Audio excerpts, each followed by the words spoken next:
कोलकाता शहर में टूनी नाम की चिड़िया चुलबुली नाम की एक अमीर कबूतरी के घर पे काम करती थी।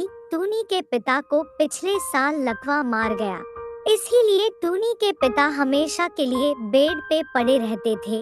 घर को चलाने के लिए टूनी को ही काम करना पड़ता था। बापू, मैं जा रही हूँ, आप बस आराम करना, मैं जल्द ही आ जाऊंगी। ध्यान से जाना बेटी। हाँ बापू, मैं ध्यान से ही जाती हूँ। टूनी काम पे चली जाती है। अरे वो देख, आ गई टूनी, उसी से पूछ ले। क्या हुआ मैडम, कुछ प्रॉब्लम है तो मुझे बताएं। प्रॉब्लम तो कोई नहीं है, बस कालू के ऑफिस की एक फाइल नहीं मिल रही है।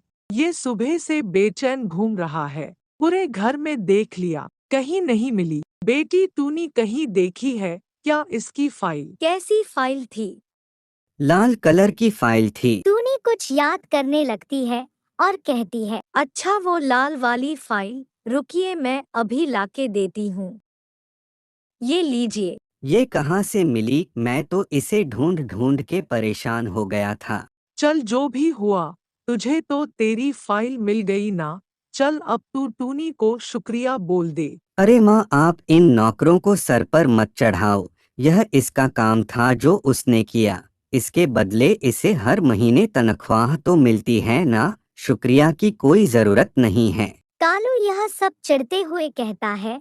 कालू की बातें टूनी के मान सम्मान को ठेस पहुंचाती है। फिर टूनी किचन में जाती है और कालू भी अपने ऑफिस चला जाता है। टूनी, तू कालू की बात का बुरा ना माना कर, वो तो पागल है, कुछ भी कह देता है।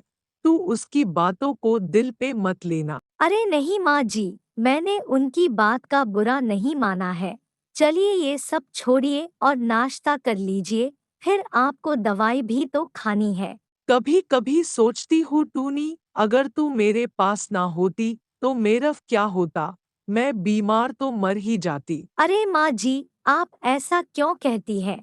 मरे आपके दुश्मन। चलिए चलिए नाश्ता कीजिए। कालू एक मल्टीनेशनल कंपनी में काम करता था। उसकी एंगेजमेंट उसके साथ काम करने वाली रूपा के साथ हो चुकी थी। दिसंबर में उनकी शादी भी होने वाली है। कालू और रूपा एक दूसरे से बहुत प्यार करते हैं। हे रूपा, कैसी हो? मैं तो बहुत अच्छी हूँ, तुम बताओ। मैं भी ठीक हूँ। तो आज रात का क्या प्लान है तुम्हारा? कुछ भी प्लान नहीं है।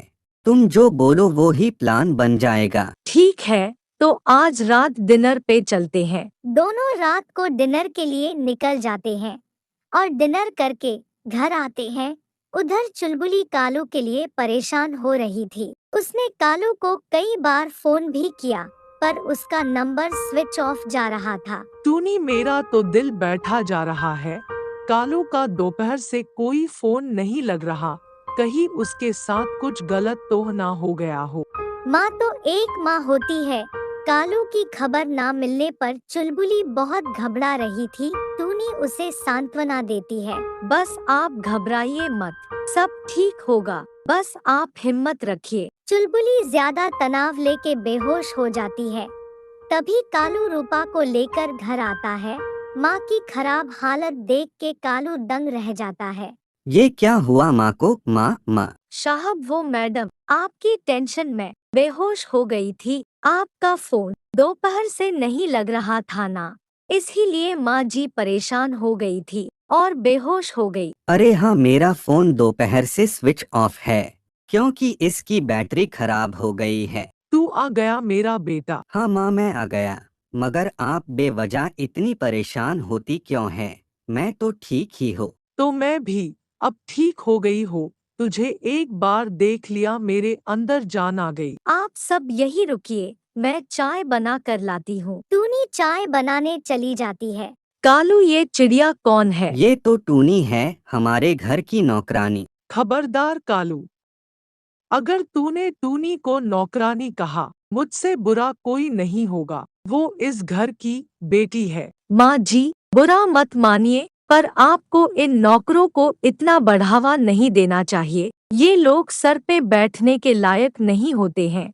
ऐसे लोग भरोसा जीत कर घर को लूट लेते हैं। ऐसे ही कुछ दिन बीत जाते हैं।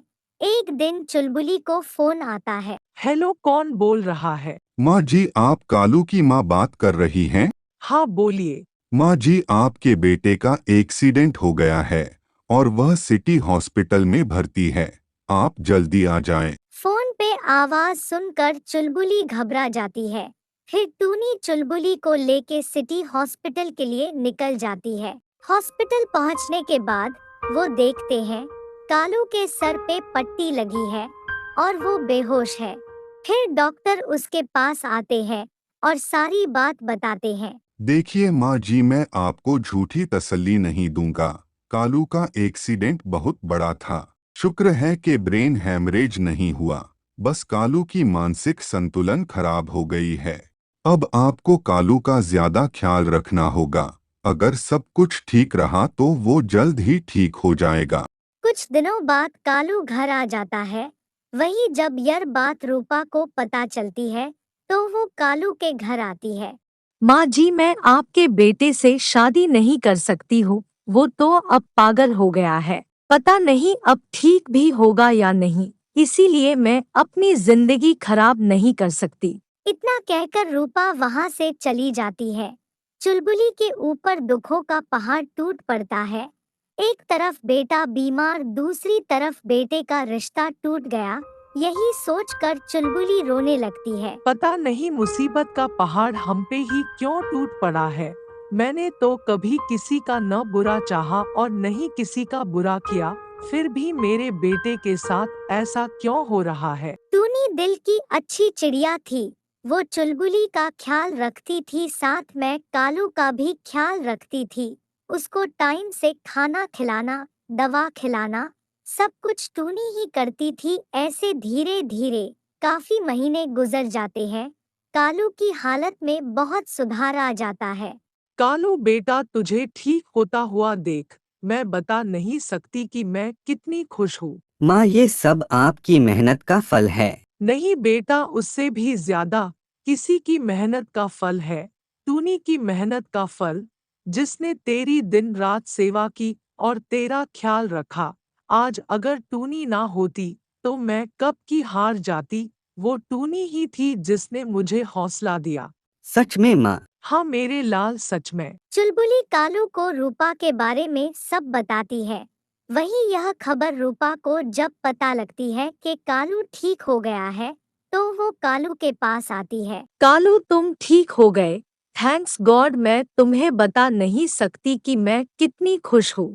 झूठा दिखावा मत करो। मैं सब जानता हूँ कि तुम अब यहाँ क्यों आई हो। जब मुझे तुम्हारी सबसे ज्यादा जरूरत थी तब तुमने मुझसे रिश्ते तोड़ लिए। फिर आज क्यों आई हो? नहीं, अब मैं तुमसे कोई रिश्ता नहीं रखना चाहता हूँ। अब से मेरा और तुम्हारा कोई रिश्ता नहीं। रूपा वहाँ से रोते हुए चली जाती है। कालू, तूने सही किया।